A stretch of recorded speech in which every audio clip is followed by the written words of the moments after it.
Panská záhrada je historický park nachádzajúci sa pri renesančnom kaštieli v mestskej časti Prešova, Nižná Šebastová. Kaštiel bol postavený v 17. storočí na mieste staršieho šľachtického sídla, ktoré sa spomína už od roku 1533. Pôvodne slúžil ako rezidencia šľachticov zo Šebeša. V priebehu storočí prešiel viacerými úpravami, vrátane barokových úprav fasád a dostavby kamenného exteriérového schodiska na začiatku 18. storočia.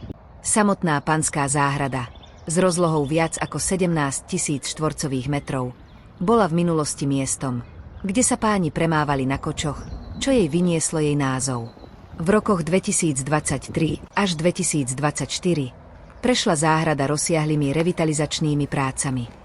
V rámci projektu bola vysadená a zrevitalizovaná verejná zeleň, vybudované nové chodníky, doplnené parkové lavičky, odpadkové koše, solárna lavička, stojany na bicykle, informačné tabule a detské ihrisko.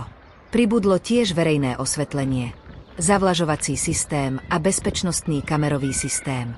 Celkové náklady na revitalizáciu dosiahli viac ako 920 000 eur, pričom väčšina bola financovaná z eurofondov. Panská záhrada bola slávnostne otvorená pre verejnosť v máji 2024 a odvtedy slúži ako obľúbené miesto oddychu pre obyvateľov a návštevníkov Prešova.